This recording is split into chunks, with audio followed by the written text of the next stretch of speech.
Good evening, ladies and gentlemen. Welcome to another edition of Intermission. We have a name now. Yes, now with an actual name edition. I wanted to go between levels.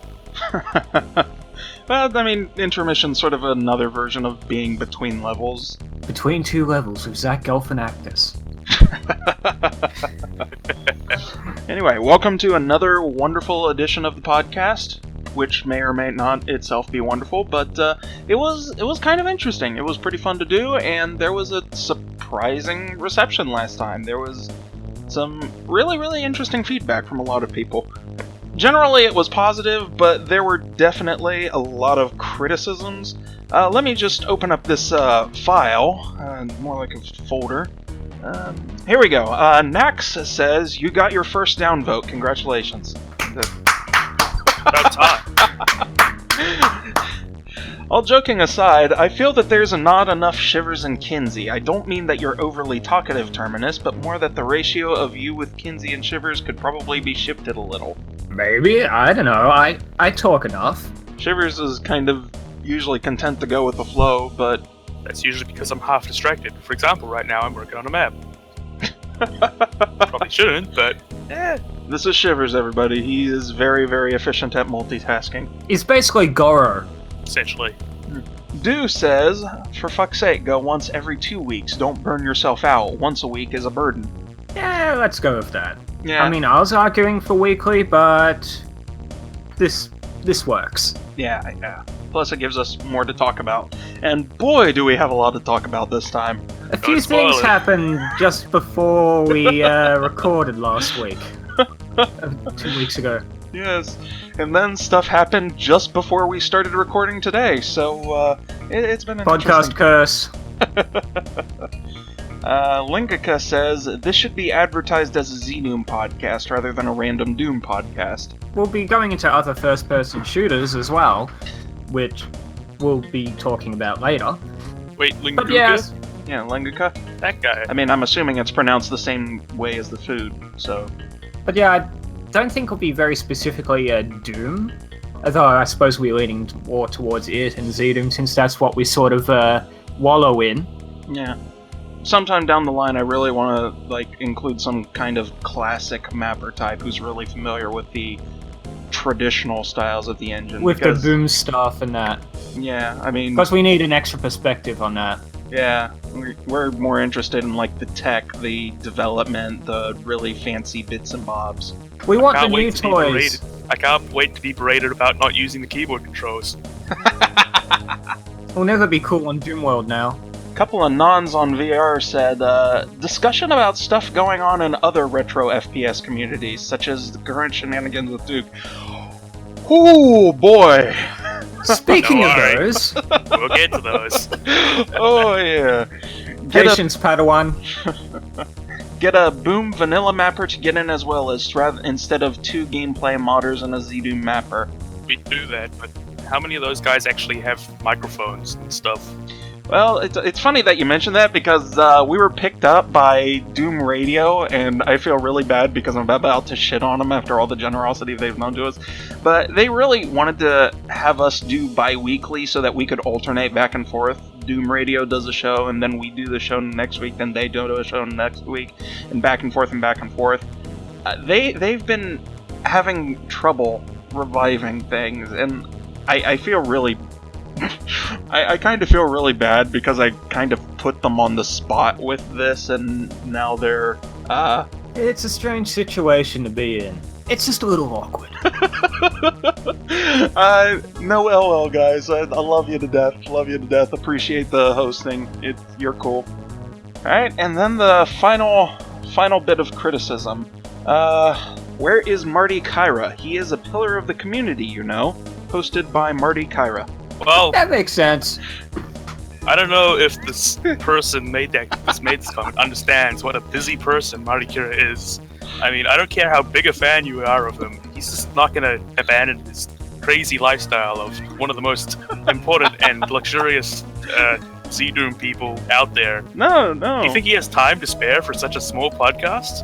I mean, he clearly doesn't have time. He's spending so much time making new releases. Just hard at work on Space Pirate, which I'll be talking about when I talk about what we've been working on. Oh boy. God, Yeah, this is just a spoiler load of an intro. This is definitely one hell of an intro load. But just throwing the awkwardness behind us and swiftly moving on while pretending to dust it underneath the rug. News in the FPS community. Just off the top of my head, we've got Dusk, Duke's new release, and another Doom 2 world record, and boy can we go at length about each one of them. What to start with? So, let's start with Dusk, because it's not every day that a retro FPS gets announced from the US gets announced on a Japanese website.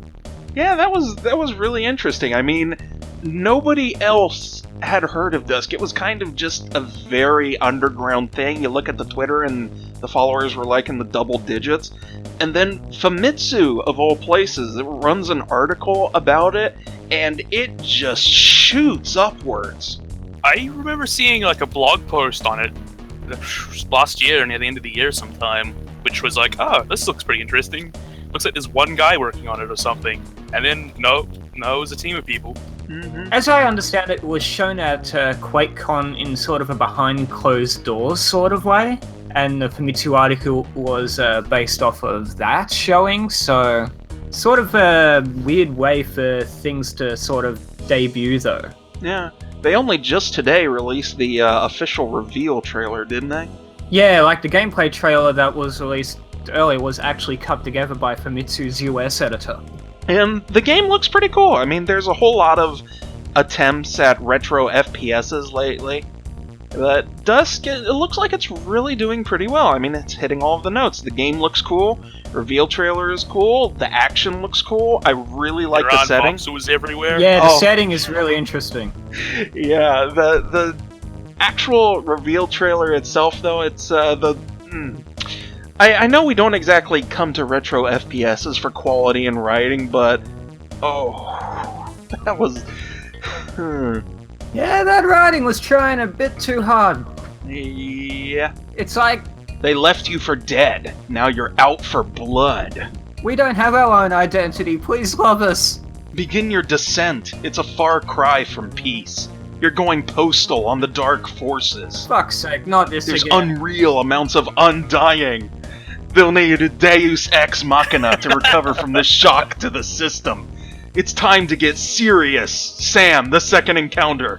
Killer 7, Metroid Prime, Red Faction, Counter-Strike. Just gonna shoot things. What more do you want?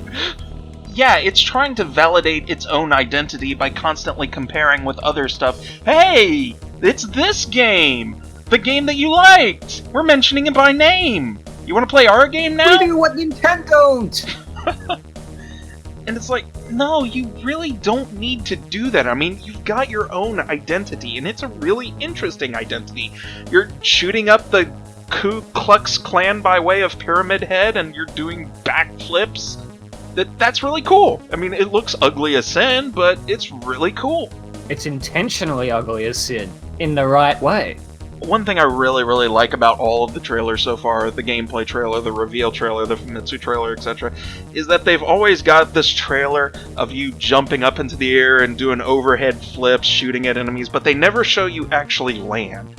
Someone asked the Twitter about that, and apparently it's because the landing is still a little buggy, which I can imagine, because if you land it in the wrong way and they like have some sort of automatic uprighting effect, then that could possibly make you lose your lunch a little bit. I'd like to imagine that it's basically because he lands on his head and then promptly dies. Yeah, just this big crunching, cratering sound. Yeah, that'll rule out the Oculus Rift version. There's not really a whole lot to actually say about the gameplay aside from what little we've seen in the footage, but it seems like it's flippy Quake. Yeah, it seems like it's very much Quake. And that's not a bad thing. No, it really isn't. The weapons are cool. The action. I'd say it's more than just Quake. I mean, look at the kind of weapons you got. It seems like there's quite a variety of enemies and levels to location. But I'm really interested in seeing where they go with this. What else they bring out. The Twitter has been really, really cool to follow because they talk about all sorts of other things as well, rather than just straight 100% promotion all the time. One of the devs uses it as his personal Twitter account, and there's all sorts of random chat logs, occasionally mentions of, oh, hey, this is cool, I wonder what we can take from this. Yeah, it's like, I get the idea of the whole promotional mouthpiece Twitter account, but I think it's better to sort of personalize things a bit more by having developers actually talk to the community through it. Now, that can backfire horribly. Oh yeah. God, can it backfire horribly? But when it works out really well. Backfiring horribly. It's like when Randy Pitchford made an account for Duke Nukem to promote World Tour. And boy, is that a segue. Oh boy. You gonna start talking about that now? Go. Oh, Duke Nukem World Tour. It had leaked a little bit before we recorded our last podcast, but now that it's actually announced and there's screenshots and video and stuff, we can safely judge it harshly for the next 25 minutes. It looks like shit. Well, not just looks like, the entire thing has been a complete mess. They completely removed Megaton Edition on Steam, and they've got this new port which has half the features, doesn't even have any of the expansions, and doesn't even have netplay. Yeah, they've announced that. Oh, they've announced it. It's not implemented? Yeah, 8-player deathmatch, 8-player co-op, and single-player bot matches. Isn't it based on eDuke 32? Megaton Edition was based off JF Duke. World Tour is a new port. Interesting. I think it's based off the Xbox Live Arcade version. And boy does it show with those Xbox huge requirements.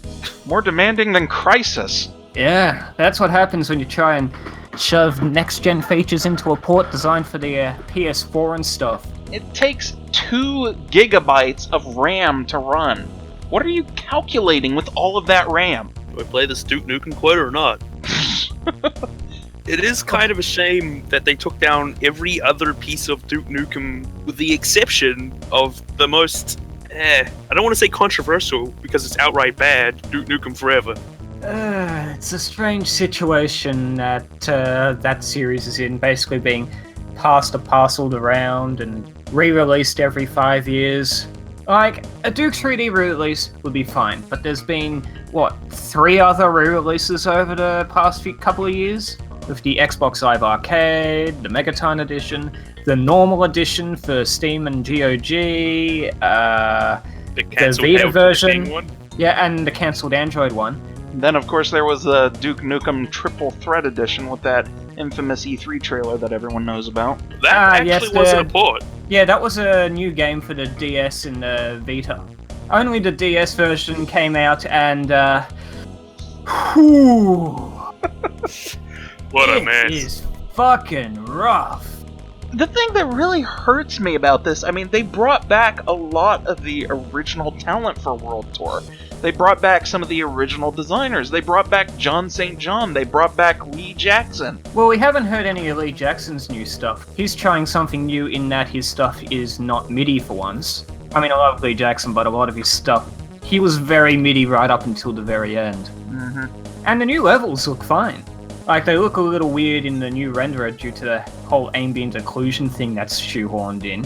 But they look fine. The new assets look a lot like stuff that would be in Duke Nukem 3D. The detail levels are pretty high. I'm okay with the new maps, at least from what I've seen in media so far. And the voice acting is... I think it's like the re-recorded quotes just feel a little... I know it's hard to try and imitate things you recorded 20 years ago, but it feels like a lot of the voice direction in that new recording session was basically, just imitate this, I'll be sitting here reading a magazine. But the worst part about it is that it just sort of clashes with the rest of the audio, which hasn't been upgraded. It's still the 8 kHz, 4 kHz recordings, and it doesn't necessarily have to be. If you remember, like, per Christian's sound pack, he dug up a lot of the original, like, stock sound effects that we used. Yeah. And during that brief period when 3D Realm still had the license, they were going through a lot of the archives and they found a lot of the raw, like, files used to develop the original Duke 3D. Mm-hmm. So I guess the only partially upgraded sounds and re-recording things instead of using the original recordings from 20 years ago, it just feels like a missed opportunity. Yeah. Especially if it was possible that they were able to dig up the original DAT tapes for the voice recording. Because if I can just sort of step off to the side of the topic for a second, Day of the Tentacle 20th Anniversary Edition, they actually dug up the original DAT tape recordings, which had multiple takes of each voice line in the game at like CD quality. But so they had to dig through all these thousands of recordings just to find the exact lines that were used in the original game to put them in higher resolution, and it worked really, really well. I remember John St. John, he did a couple outtakes of his Duke 3D recording. Yeah, for the PSX version. Yeah, and it was really, really interesting to look at those. I mean, all sorts of behind-the-scenes stuff is great. Yeah, and that leads to another feature that's been shown for World Tour, which is which could go either way, this feature, the developer commentary. That seems like it'll be really cool for the new levels, because apparently they talk about how the old designers, Alan Blum and Levelord, sort of trying to remember how things worked in the old engine, and that'll be really fascinating to get that sort of insight. But the only video they've shown in the developer commentary so far is of E1L1, and it's basically a Randy Pitchford Let's Play. Just everything about Pitchford. He's not involved. He should not be involved. He's not Duke. He wasn't. The thing with Pitchford is that Duke 3D Atomic Edition was his first commercial game. That's how he got into the industry, by making a couple of levels for that, including the really detailed Mission Impossible thing for E4L1. And I guess he just has this emotional attachment to the series where he just has to be involved. It's not like Gearbox's... I know people like to sort of characterize them as this, but Gearbox isn't this, like, old game fuck-up factory. You sure about that? Well, if you look at what was the name of that space series that they acquired? Aliens?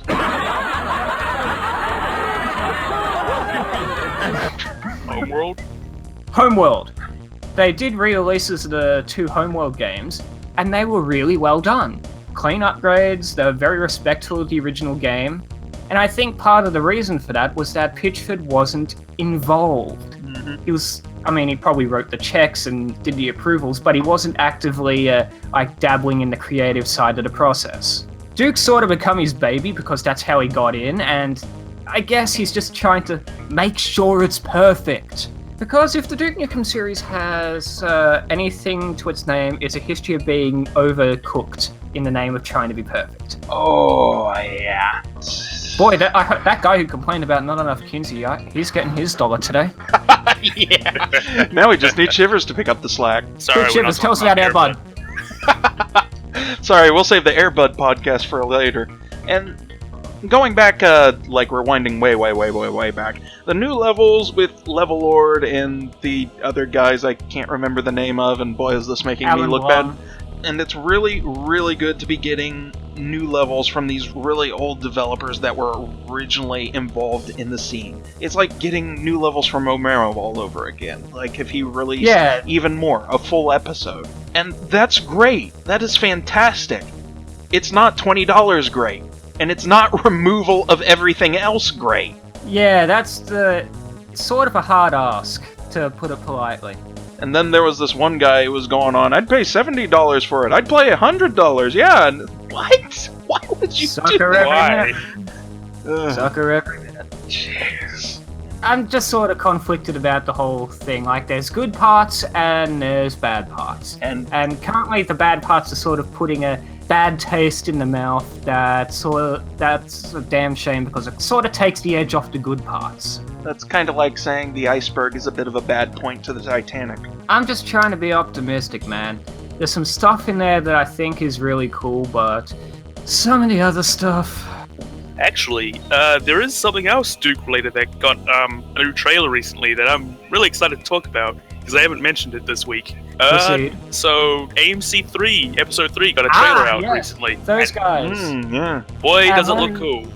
And one of the level designers on that recently released a standalone level set in the middle of a city that's being destroyed in the middle of an earthquake. Oh boy, that is what a map that was. Should we say that for when we talk about what we've been playing, or talk about it now? Yeah, let's do that. Yeah, and boy, will Shivers be able to gush. Nah, what a map. Moving onward from that awkward sieg, we've got another Doom 2 world record. Yes. We currently have a nightmare speedrun of Doom, Hell on Earth, 100% secrets in all levels, done in 42 minutes and 52 seconds by Zero Master. Zero Master's been doing some other Doom 2 world records, hasn't he? Just been knocking them out. It's quite the achievement. I'll be honest, I don't pay a vast amount of attention to the day-to-day operations of the Doom speedrunning scene. My focus on looking at speedrunning mostly happens around tool-assisted and the games done quick marathons, but seeing things like this pop up every now and then, still, it's just sort of heartwarming because that a game that is 20 years old is not solved. People are still getting better times. People are still finding new and interesting tricks. It's just great. And there's so many more ways this can be done too. I mean, we could do a Nightmare UV Pacifist run. That would probably be impossible. That but, would be something. Well, actually, if there's one thing Doom has taught me, it's that nothing is possible. Nothing. It's kind of something I found out recently that's kind of shocking, but I understand it, is that apparently the first map of episode 4, the UV Tyson for that is over half an hour long. I think it's like 40-something minutes. Really? Yeah, probably because I can fucking believe it. Yeah. Especially if that with the 9 Inch Nails secret, which brings in 4 barons in a really crowded space. Oh, that's the real shit kicker. So I sort of have to trigger it and fucking peg it to the door before it closes up. I think it was year before last or so, there was this big hubbub all over the websites, all over Kotaku, all over other gaming journalism outlets. In the heaviest air quotes you can possibly imagine. And they were talking about how the world record for Doom 2 speedrunning had been smashed, or was it Doom 1 speed? Either way, one of the Doom speedrunning had been smashed.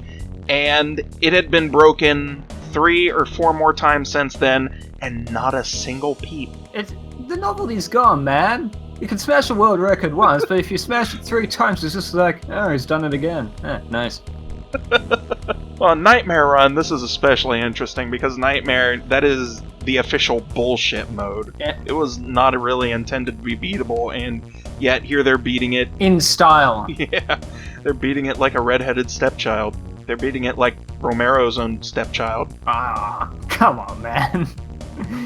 Yeah. And then moving on from there, we go on to the next topic of what our usual playthrough sessions have been like.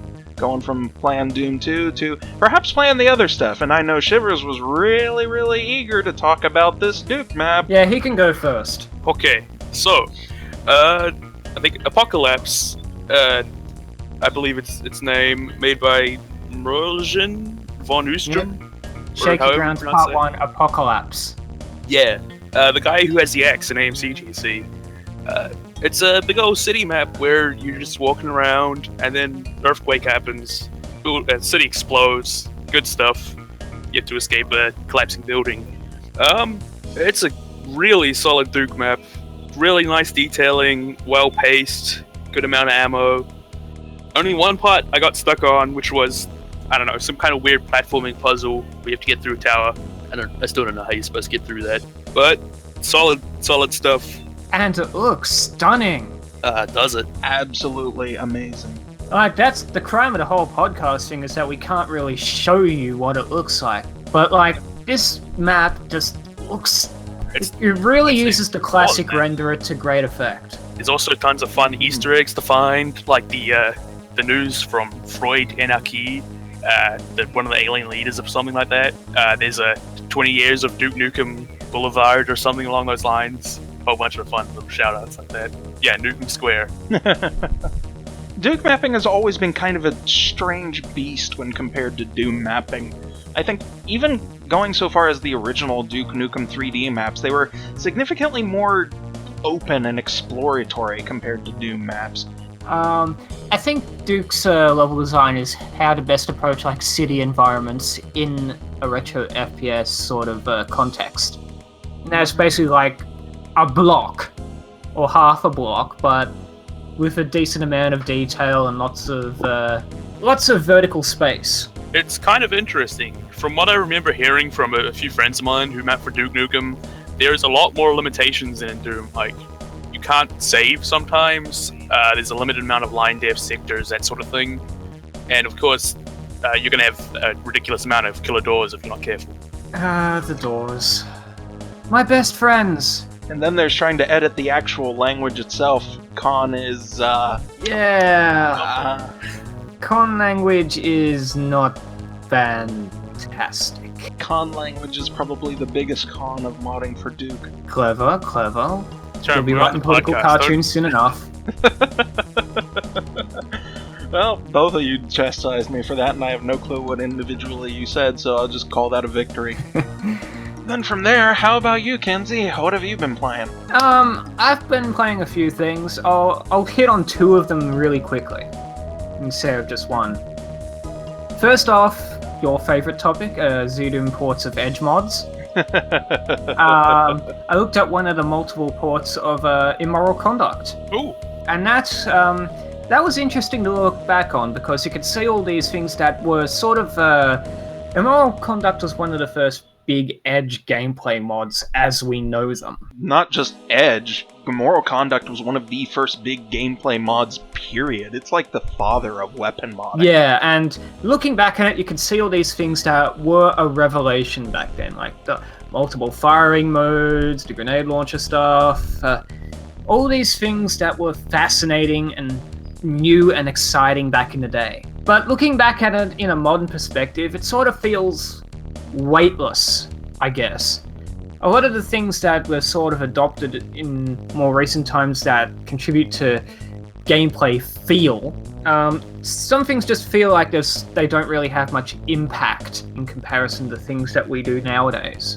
And of course, the weapon animations aren't as detailed as they are compared to the animation textures stuff that we do nowadays. See. Yeah.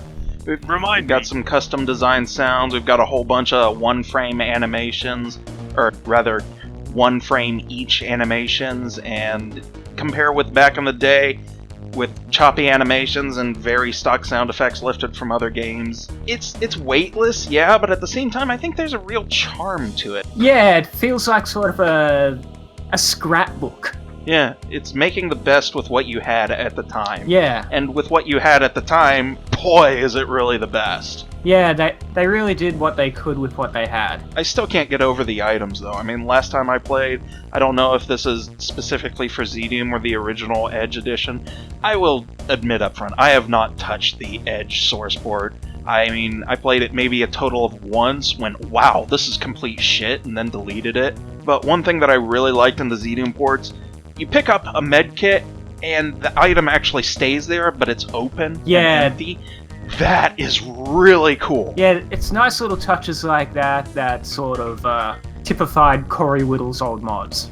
And it's full of those little bits and touches. I mean, even if the technology has been surpassed in a lot of other ways, there's still little bits and bobs that you don't see a lot recently, and that keeps it fresh, keeps it really interesting to play. And the other mod that I played, which is a complete fucking contrast, was a little bit of Hunter's Moon. Ooh. The map set? That whole mod thing. Okay. What did you think of it? I played through that a while back. Well, I didn't play through all of it, and visually, that mod is a real showcase. Like, you got like Doom 3 and Quake 3 models all over the place. A bunch of the level design looks like it's out of the Quake 3 engine. Just absolutely gigantic architecture. Yeah, just visually, it's a treat. It's something that you don't really see out in most GZ Doom map sets, or mods for that matter, and it's really well done in that regard. Gameplay-wise, I'm not really sure what I think. The level design sort of feels like the monster layout just sort of feels like he throws a bunch of Doom 3 monsters into every corner and just lets them sort of deal with themselves. There's not really a vast amount of logic in monster placement. He just sort of throws things together in clumps. But that first opening battle was so very Serious Sam. Yeah, with the place builds itself. Yeah, where you like enter this like massive corridor with all these jump pads and stuff, and hordes of monsters start coming at you, and it's like, yeah, this is basically Serious Sam with a Quake 3 skin. But the actual combat in that area was very much like shooting at hordes of monsters and having them all blow up in one explosion. It didn't really feel like there wasn't really a lot of strategy involved, even as far as Serious Sam style fights go. I was gonna ask, did you make it up to the lava section? I don't think I did. I was in like these corridor areas. From what I can tell, each of the main maps has like a hazard area where there's no combat and you just have to use your mobility to get around. And it's really interesting, and it's a cool setup that I haven't seen anywhere. But boy, do you need to play the mod a lot to get actually through it. Basically, yeah, what that's the problem with like is, momentum-based puzzles and 3D platforming. Instant kill lava starts rising, and you've got to rocket jump onto pretty thin platforms out of there. Actually, that's another thing I can sort of say nice about this mod. The rocket jumping is really good. Oh, yeah. At least it has to be, because it's very Quake 3 themed. The thing that I get with Hunter's Moon that really, I won't say worries me, but concerns me, is that it's very much a mod about spectacle. Like you said, it looks visually amazing, but it does all sorts of things that inherently aren't really very good in the engine. I mean, GZ Doom still chokes on 3D models in so many ways. There's no bump mapping. We only recently got SSAO, and all of the high-res textures kind of look out of place about things. Yeah, the Doom 3 monsters look a little weird because they haven't been, like, bump maps haven't sort of been properly baked in. And then you have like a Doom 4 Baron with an axe standing in the middle of them. And it's just, like, the guy making it is super, super talented and he's doing some great stuff, but like some of the gameplay design and decisions just sort of feel a little misguided, I guess. Yeah, I'm not a fan of pacing feels a little whacked. He's done all sorts of incredible stuff, and it turns out really, really well for what it was, but at the same time, and this is complete heresy of me all people to be suggesting this, I don't think the Doom engine is what you should be using for this. It's just not really designed for this. On one hand, I understand that, and I've argued that with other modders in the past with their projects, where they're like, oh, I'm gonna make an MMO, I'm gonna make DayZ, blah blah blah. But I guess part of the fun of working on a project like this is seeing what you can strangle out of the engine. I was gonna say, Quake 2 and Quake 3 modding seems to have died out, like, hard. Yeah, a lot of the... I don't remember the exact details. I'm sure there's people I could ask about this, but a lot of the Quake 2 community just sort of gravitated around a single mod, CPM, I believe, and they're just sort of sitting there on that forever. And Quake 2, I think, had some sort of limitation or whatever that made it a pain to mod. I don't remember the details. I seem to have heard something about how, like, basically all the people that knew how to mod Quake 2 are disappearing, and it's incredibly difficult to figure out how to do it on your own. Yeah, that sounds about right. Meanwhile, It's still a shame. Meanwhile, Quake 1, I wouldn't say it's flourishing, but it's staying alive. Yeah, those map jams are wonderful. Oh, man. Yeah, I had a those brief map look jams. at the recent map jam, the base one. They've done some fascinating stuff in that. Like, the first level in the latest map jam is so fucking vertical. Mm-hmm. Quake maps are wonderfully vertical. Have you ever played Yellow Thiptip, or how you pronounce that? That mod was fucked. It was wonderful, though. Yeah. So Tone, what have you been playing? Sorry, we sort of shut you out the conversation. No, it's fine. It's fine. What I've been playing, I've actually been not really playing a whole lot of Doom recently. Okay, so for the Booty Project, I've been trying to get back into the inspirations that originally made me want to play it, made me want to make Playing other games to research. Yeah, playing other games to research. And I've been playing a lot of Unreal lately, the original Unreal.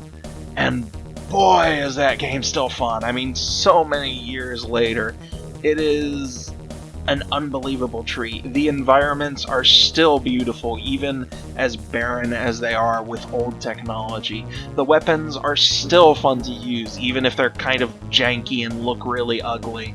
The enemies, they're still a pain in the ass. I mean, the Scar AI, it's limited beyond limited, but launching projectiles at them and they dodge it constantly, oh, that makes them a real pain.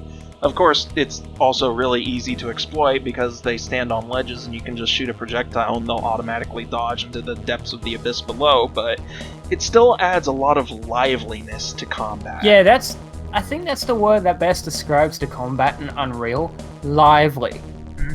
There's always something happening. Enemies are a lot more active than what they were in Quake and Quake 2.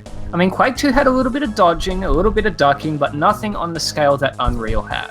It's worth saying that the very first serious enemy that you actually face in Unreal is a rocket-launching behemoth.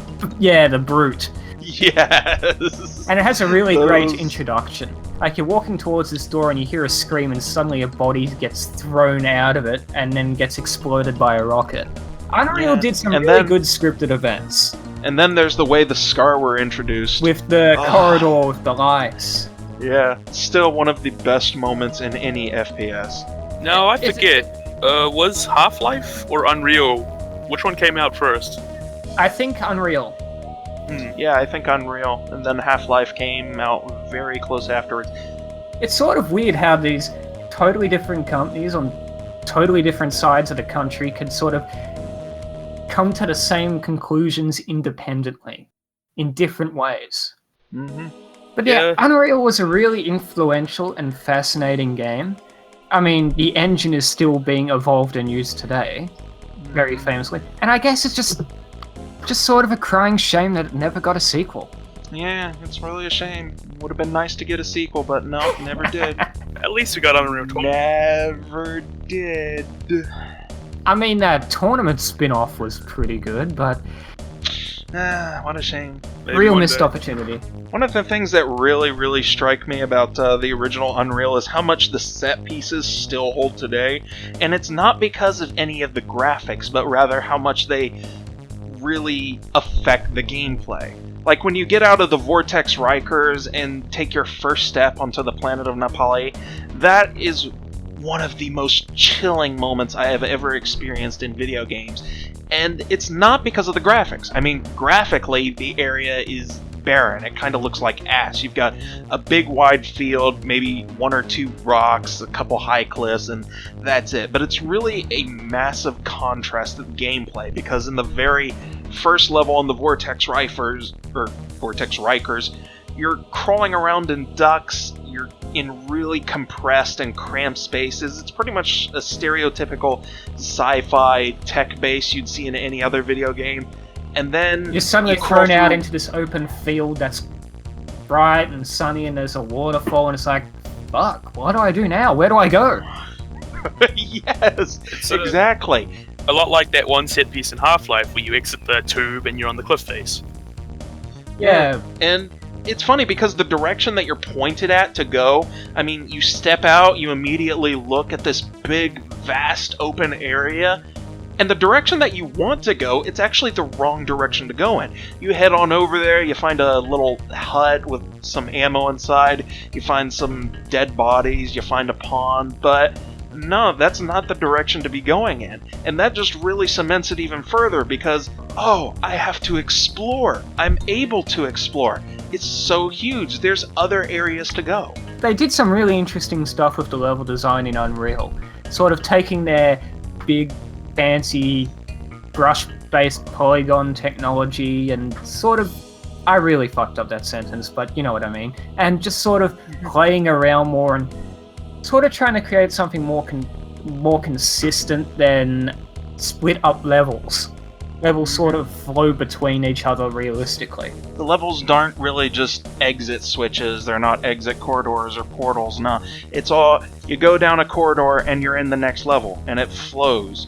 The corridor led into the Radrigar Mines, or the Dark Arena, or the Nali Chisra Temple. Yeah, it's... I don't know, I still have a soft spot for that game, man. I'm gonna have to play it again. Oh, I love it. It's one of my absolute favorite games of all time, and... man, now I just want to call it off and play it again more. Yeah, I really ought to play Unreal sometime. Yeah, it's great, dude. So, speaking of working on Broody Project, how have you been doing with that, Tom? I've been working on replacing a lot of artistic assets lately, and it's really kind of interesting for a wide variety of different reasons. I mean, I've been saying interesting a lot in this podcast, but it especially so because I am not an artist, so putting me in charge of replacing artistic assets is like, the monkey, the graphics, I did the graphics, they look good, but it would be like putting really... Helen Keller in charge of graphics. But it's really looking back at how some of the classic graphics were developed in a lot of prop-based things. I still can't get over how almost all of the Doom weapons were just toys. I mean, it's common knowledge at this point. Yeah, the shotgun, it's a little Tootsie toy cap thing. And when they discovered the BFG, I just flipped my shit. That thing looks so incredible. And because it's based on just these props, they look more realistic. Despite which the is fact kind of an irony. Been re-sprited over the top in deluxe paint. Yeah, which is ironic because of that, but because they're derived from real figures, real objects, real shapes, that lends them a lot more realism.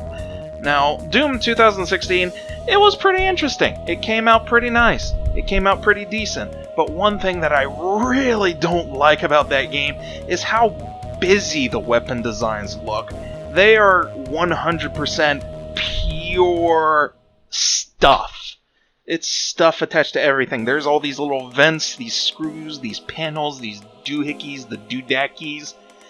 All of them look kind of the same to each other. I still am having a hard time telling the assault rifle and the shotgun apart from each other, especially when you put that heavy scope thing on the shotgun, the triple shot, and it looks like it's got an assault rifle with an underbarrel. See, the traditional Doom weapons, the traditional Doom weapons, on the other hand, they're real simple because they were derived from real things. That reminds me of a post I saw a while back talking about the way that it designs stuff is really busy for some reason. I mean, their example was the prototype dog from Wolfenstein: The New Order, and how it's just like a metal cage with what looks like tubes and pipes everywhere underneath it. And it's like, wouldn't it make more sense to just put a big flat piece of armor on that? Why does it have to have all these little dials and tubes on it? Just for graphical quality, or what? There was actually a blog post on the Bethesda site about the weapon design in the new Doom, showing concept art and with paragraphs from the responsible artists talking about reasons for certain things. And it feels like a lot of the busyness in the Doom 4 weapon design is so that things can be taken off and clipped on for part of the weapon module system. It feels like a lot of the weapon module stuff was supposed to be a little more elaborate, I guess, in certain circumstances, but they sort of trimmed it back for the final game. Yeah, wasn't there some kind of 6-mode BFG? Yeah, there was going to be a moddable BFG, but they cut that because they realized... I believe the exact wording that they used was that they realized they were fucking up the most popular gun in video games. Yeah. You see that mountain? You can attach it to your shotgun. But enough about me. I'm sure you've got all sorts of adventures of your own in regards to Meta Doom, huh? Yeah, one of the features of the engine in the developer build, flat sprites, was temporarily pulled to be rewritten because apparently the code was such a mess that even GraphZal was like, whoa dude, I can't work with this. So I pulled the download briefly until it comes back and I can make sure it works with the new implementation.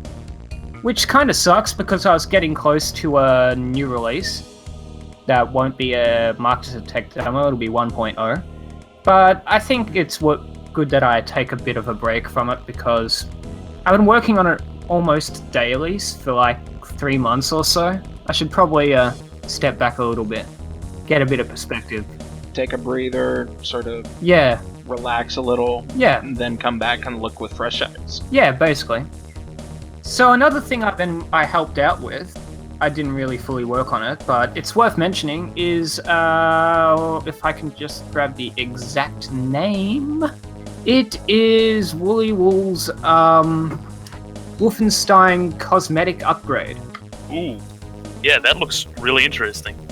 Which is a mod for EC Wolf that basically takes all the fancy graphical tchotchkes Wooly's done for his own mods like the EC Wolf tech demo, and basically puts them in a position where they can be wrapped around the pre-existing Wolf 3D levels, the pre-existing Spear of Destiny game, and any like vanilla Wolf 3D levels that don't make any source support changes. And I sort of helped cut up some sounds for that, and that was pretty fun, just going back and forth with someone else with sound in regards to sound design instead of just doing things myself. Because you get into conversations like, oh, I like the sound of like the Death Knight falling over, but it's still obviously a hollow suit of armor. Do you reckon you could like overlay like a sound of someone falling over without armor over the top so it feels like someone's inside? Which is a completely ridiculous idea, but it actually kind of worked. Yeah. It's really kind of interesting to see EC Wolf still getting mods. I mean, I really want to make an EC Wolf mod, but the current tools, like, the sort of the Wolfenstein community, as I understand, is still very much in the mode of creating individual source ports for every mod. I think yeah. Generally they use SDL, which is just it's yeah, DOS well, like still mod, but still like building their own variations. Yeah, I mean, people make Team Raycast is completely different from the other guys. And stuff. EC Wolf is sort of like this novelty on the side, I guess, which is a real shame. Partially because it's so easy to program for, since it's just using decorate and map info and all that Zoom stuff, but partially because there's no tools for level design. That really gets me a bit annoyed, actually, because... Yeah, I really want to make something with it, something like revisiting my old 8-bit Bitman Zeta idea sort of thing. Like low-res textures, flat ceilings and that. Really diving into that old NES Game Boy style, but the level design just feels like it would be pulling fucking teeth. Yeah, fun story. The entire reason I make Doom mods is because I wanted to make a Wolfenstein mod, but all the tools for it were just kind of bizarre and hard to use. Yeah. And now you've got this new system and the new code base, and you can actually do a lot of stuff with it. But you can't. Yeah. And it's kind of got this weird stigma in the community. You get some Doom modders, and they look at it and they go, well, why would you do anything on Wolfenstein and not Doom? And then you take the Wolf modders and they look at it and it's go, but we've got this, it's perfectly fine. Well, I mean... But we've been doing it this way for so long, it's clearly the best way. Well, I mean, it's not necessarily that. I'd say it's more, since we've already got people so experienced with source code modding where you can do anything, what's the point of going to this more limited thing? Yeah, it's more limited, but at the same time, it's more... You can do things with it so much faster and... It's more accessible. It's more efficient, too. Fuck, man, it's such a missed opportunity. It's a swing and a miss. It's a very good swing, but it's still missing, and it's like, you got this home run needed to win the game, and they swung, and they just kind of nicked the ball, but it's a pop fly, and now this metaphor is kind of sailing way up high in the sky. Point being, it deserved a lot better. EC Wolf deserves a lot better. Yeah, I mean, I hope Bill's still developing it. Yeah, it's been kind of quiet lately, but partially because he was doing like support for the Macintosh version of Wolf, and it'd be nice to be able to play around with that without having to like set up Basilisk 2 and all this other stuff. Man, if they get Mac support for EC Wolf. I'm gonna flip out. I can't wait to play all of Lazarus. Well, it's already in. It's just not quite complete. Yeah. But I guess, like, also because I wanted to support things like Blake Stone, which has a source port, but it's comparatively pretty rough. It has a source port? Yeah, B-Stone. Huh. It's on GitHub, and when I first tried it, it had a really annoying bug where it'd be harder to hit enemies if you increased your resolution, because the hitboxes wouldn't scale with the resolution. Huh. I think they eventually fixed that, though. Wolf modding just gets me down, man. I love Wolf mods. I probably played more Wolfenstein Level sets than Doom ones. Well, to completion. Yeah, but look on the bright side. I mean, it could be worse. Could be marathon modding.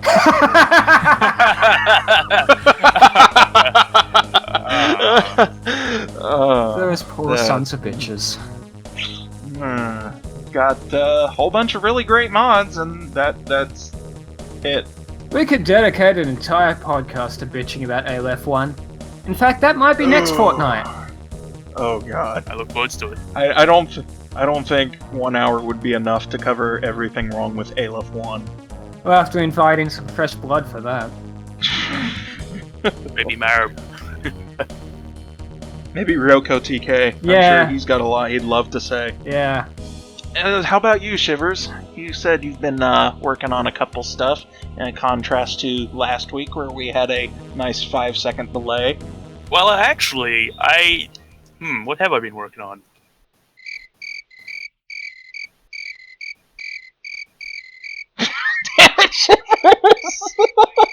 Wait, no, I do. I have been working on something. You had one job! Hear me out. Okay, so, I'm sure you guys know about my issues I had with a certain super shotgun in Metadoom. Ah, yes. The shivers Caused me hurt her. physical pain. And so, like most mods I worked on, I started making content for it because the default content bothered me on a psychological level. Possibly something Well, more. actually, I don't think a lot of our listeners will be familiar with your issue, so why don't you go in great detail? Well, okay, the first issue was that it was terrible, and the second issue that was bad. Tell us how you really feel. After chewing out Kinsie for a bit, well, I just decided, I'm not gonna wait for Kinsie to make his own sprites, even though I, completely trust him that he would be able to. So I just went and did it myself. And you did a way better job of it than I would have been able to. But that's not the... And look at it now. Metadoom is free for the masses to... Oh, wait, hold on. It's not the best Metadoom sprite I've made, though. There was another weapon that got put in recently that Kinsie Yes! The dog collar. The dog gun. Yeah, the dog gun is... a thing of beauty. Doom RPG on mobile is the dumbest fucking thing. We just can't put it any other way. One of the inventory items in that lets you, turn dog enemies into weapons. And so because dogs, I made realism kind of tied to this shtick now. I sort of added that in, and Shivers made some awesome sprites for it. And it is kind of funny. Especially with the dumb animations I hacked together for it, where it almost looks like you're thrusting a dog at the enemy. Get him, Fido. Or, you're wearing it as a glove on your hand. Dog glove! Actually, where would you be sticking... Okay, Actually, never mind. I made something for Nax. Gamoda has been worked on. And after struggling with fire effects for a few days, Keegan saw the light and just got me to do it for him. It's so much easier than just to get you to do things for people. Where it sort of seems like a creative process in this community sometimes, is that people try and do things for a week, yell fuck it, turn to you, and you do it in 10 minutes. I actually kind of intentionally invoked that for one part of Demon Steel development. I just outright told him, okay, so my creative process for some of these sprites is that I make the sprites and I intentionally do it as badly as possible, because I know you'll play it and you'll get offended and redo it. I think community map projects do pretty much the same thing, but with Zaza. See, it's funny, because that's the exact reason I'm working on some stuff with, not Space Pirate, though I actually, Booty Project, is because, I think I saw something in there. I'm like, that's bad. You shouldn't do it like that. Here, I'll do it. And then I realized, wait, didn't I say I wasn't going to work on this at all? So basically, your entire creative process with modding shivs is no, give it to me. You're doing it wrong. Essentially, yes. For Booty, Shivers really wants to kind of relegate himself to hands-off so he can keep an outside perspective, and so that way he can more efficiently tell me when I'm doing things wrong. And it's a nice approach. I just want to see you suffer and have to map, so... Oh. Everyone wins. Well, yeah, there's also that. Everyone wins. But you gotta learn to map, Jerem. You just have to. I'm trying, okay? I'm trying as hard as I can. I mean, occasionally I look at GZ Doom Builder for 2 hours a day instead of 1. Other than a certain map And that's why project, Dump 3 is taking so long. Oh god, Dump 3. Other than a certain total conversion I've been messing around with that I want to get out this year, I've been working on a mod called the Space Pirate, which I really hope gets worked on, because I like it. Well, if the current track record with projects like MetaDoom keep on going, then... Well, if Marty Kirill was actually working on it instead of trying to get onto podcasts... He's just too much of a pillar of the Doom community. And that's our callback! Yeah. But yeah, been making a few animations for it, putting them into frames and giving them to Marty. I'm like, you can do it. Come on. You can do it. Here comes the airplane. Here comes the plasma rifle. Put it in. Nothing. It's not helping that Marty's now currently working on his movie. And honestly, I can't really blame him for this one instance, because this movie's been something he's been wanting to do since he was a child, so... Yeah. I mean, when it comes to realizing your childhood dreams, just go for it, dude. I mean, Doom mods can wait. Can't wait to see Trees 7. The Return of Trees. I'm pretty sure Marty secretly hates the Trees trilogy, or perhaps not so secretly hates the Trees trilogy now. Yeah, there's trees in it. Are you sure about that? You might make a mod where you have to destroy all the trees. I wouldn't do that. I think a lot of people would look down on that really poorly nowadays. It would almost be considered treason. So, Fuck my life. Nope, and I think with that, that's a very good note to end the podcast on. Thank you all very much for watching. It's been a wonderful, wonderful treat. And, well, as usual, let us know what you think. What we mess up on, what you like, what you don't like. Whether or not Marty should be on the next podcast. Whether we talked enough. Yes, whether you talked enough.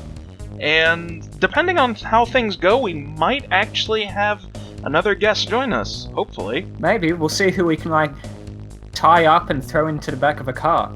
Yeah, I mean, I don't want to promise anything, but maybe. I mean, if dice continue to roll properly, then yeah, good times all around. Anyway, thank you all for listening, and see you all next next fort week. I forget the proper term. In 2 weeks' time. Yes, see you all in 2 weeks' time. It's been real. Can't wait for the next Doom Radio that's supposed to be in between the next one. Damn it, Shivers! We're supposed to get on their good side! I like...